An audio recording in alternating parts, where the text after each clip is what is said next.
हमें पढ़ना है वान डी ग्राफ जनरेटर के बारे में। तो ये क्या होता है जनरेटर? जनरेटर मतलब विद्युत उत्पन्न करने वाला उपकरण। तो वही इसमें करना है। तो इसमें क्या होना है लेकिन कि आवेश देंगे, यानी कि पहले आवेश की ज़रूरत पड़ेगी और फिर बहुत अधिक आवेश उत्पन्न कराएंगे। तो ये इस प्रकार का जनरेटर है कि पहले लगाना पड़ेगा और अधिक प्राप्त करते हैं। तो ये किस सिद्धांत पे कार्य करता है देखें। यह नुकीले सिरे की क्रिया पर की सिद्धांत पे कार्य करता है। नुकीले सिरे की क्रिया क्रिया अर्थात विद्युत पवन के सिद्धांत पे कार्य करता है। विद्युत पवन की ये क्या कहलाती है ये समझें। नुकीला सिरा हो, जैसे ये है नुकीला सिरा ऐसा,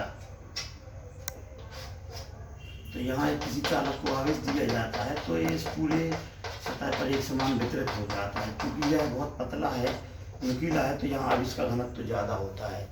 नुकीले सिरे पर क्या होता है? आवेश का घनत्व तो ज़्यादा होता है। तो इससे क्या होगा?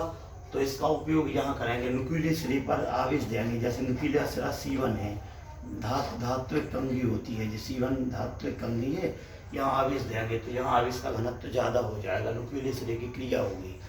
तो इससे क्या होता है? विद्युत पवन उत्पन्न होती है। तो कैसे? जब नुकीले सिरे पर आवेश ज़्यादा है तो जो वायु हवा चलेगी तो वो उदासीन है, तो वायु उच्च घनत्व के आवेश के संपर्क में आके ये भी आवेशित हो जाती है। वायु के कण क्या हो जाते हैं? वायु के कण भी आवेशित चार्ज हो जाते हैं। फिर क्या होगा? इन प्लस में प्लस आवेश के कारण प्लस उत्पन्न हो गया, तो इसमें समान आवेशों में प्रतिकर्षण बल लगेगा। कौन सा? प्रतिकर्षण बल। प्रतिकर्षण बल लगेगा तो ये क्या होगा? दूर जाएगा, मतलब ये गति करने लगेगा। तो इससे क्या उत्पन्न हो जाएगी? विद्युत है आवेश, तो हवा उत्पन्न हो गई, तो विद्युत पवन उत्पन्न हो जाती है। तो नुकीले सिरे पर वायु आवेश का घनत्व अधिक होने से वायु के कण संपर्क में आने से आवेशित हो जाते हैं एवं उनमें प्रतिकर्षण बल लगने लगता है, जिससे ये दूर गति करने लगते हैं, जिसे विद्युत पवन इलेक्ट्रिक वाइंड कहते हैं। विद्युत पवन, ठीक है। तो विद्युत पवन के ये आवेश उत्पन्न हो गया तो आवेश से गति करेगा।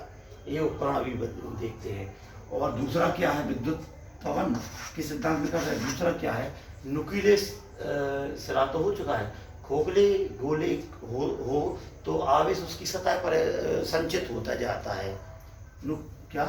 खोखला गोला के सिद्धांत में खोखले गोले के सिरे पर सतह पर आवेश संचय होता जाता है। इन दो सिद्धांत पे कार्य करना है। यहाँ नुकीला सिरा होगा, आवेश गति कराना है। तो यहाँ देखें क्या करना है। जब इसमें क्या है? वान डी ग्राफ जनरेटर में क्या होते हैं? दो कुचालक कॉलम होते हैं, स्तंभ होते हैं, जिसके ऊपर एक धात्विक अर्धगोलाकार खोखला गोला होता है, रख दिया जाता है। और P1 P2 घिरनियाँ होती हैं घूमने वाली, जिस पर एक चमड़े का पट्टा लगा होता है, ठीक है। और जिसके पास में नुकीले सिरे C1 C2 धातु के होते हैं, मतलब धात्विक कंघियाँ कहलाती हैं। C1 C2 क्या है? धात्विक कंघी है। P1 P2 घिरनियाँ है। जब हम उच्च विभव लगाते हैं, लगभग 15,000 वोल्टेज नुकीले सिरे पर, तो यहाँ क्या चलने लगती है? विद्युत पवन चलने लगती हैं, यानी कि आवेश गति करने लगेगा। प्लस यहाँ है तो आवेश यहाँ आ जाएगा उच्च घनत्व के कारण, जैसा यहाँ बताया सिद्धांत में। तो ये आवेश गति करने लगेगा और विद्युत मोटर के द्वारा इस पट्टे को घुमाया जाता है, तो आवेश गति कर रहा है। यदि नहीं भी कर रहा है तो ये पट्टे पर पहुँच के आवेश ऊपर की ओर जाएगा, ठीक है। अब पट्टा P2 से P1 की ओर आवेश जाने लगा, धन आवेश। तो क्या होता है? P1 घिरनी के पास अर्ध खोखले गोले के पास में एक धातु नुकीला और जुड़ा होता है, जिसे C2 कहते हैं। C2 धातु कंघी। तो ये क्या होगा? यहाँ कौन सा आवेश आ रहा है? धन आवेश आ रहा है। तो इस धातु में प्लस माइनस दोनों थे, उदासीन थे ये प्लस माइनस। तो प्लस के कारण सभी ऋण आवेश इसके इकट्ठे आकर्षित होकर यहाँ आ गए, तो प्लस माइनस मिलके उदासीन हो गए। इस अर्धगोले धातु के ऋण आवेश उदासीन होने लगे पट्टे पर उपस्थित धन आवेश के कारण। ठीक है, तो प्लस माइनस मिलके उदासीन हो गया। और क्या, पट्टे पर अब कोई आवेश नहीं मिला, प्लस माइनस मिलके उदासीन हो गया। अब जब पट्टा यहाँ आएगा तो ये कैसा होगा, उदासीन होगा, इस पर कोई आवेश नहीं होगा। क्यों?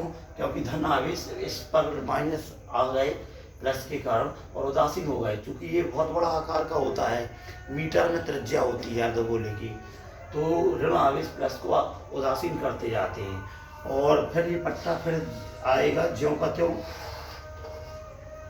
P2 के पास, तो फिर आवेश आएगा, फिर विद्युत पवन चलेगी, फिर क्या होगा, फिर धातु के ऋण आयन आके उदासीन कर देंगे पट्टी पर उपस्थित धन आयन को। इस प्रकार क्या होता जाएगा कि धातु अर्धगोले पर ऋण आयन कम होते जाएंगे, अर्थात धन आयन बढ़ते जाएंगे। धन आयन क्या थे, होते जाएंगे, बढ़ते जाएंगे, और ऋण उदासीन होते चले जाएंगे, आवेश आता जाएगा। यह प्रक्रिया बार बार चलती रहेगी। और क्या होगा, इस पर बहुत अधिक वोल्टेज 10⁻⁷ तक उत्पन्न हो जाता है। 10⁻⁷ वोल्ट, यानी 15,000 वोल्ट लगाने से लाखों वोल्ट उत्पन्न किया जाता है।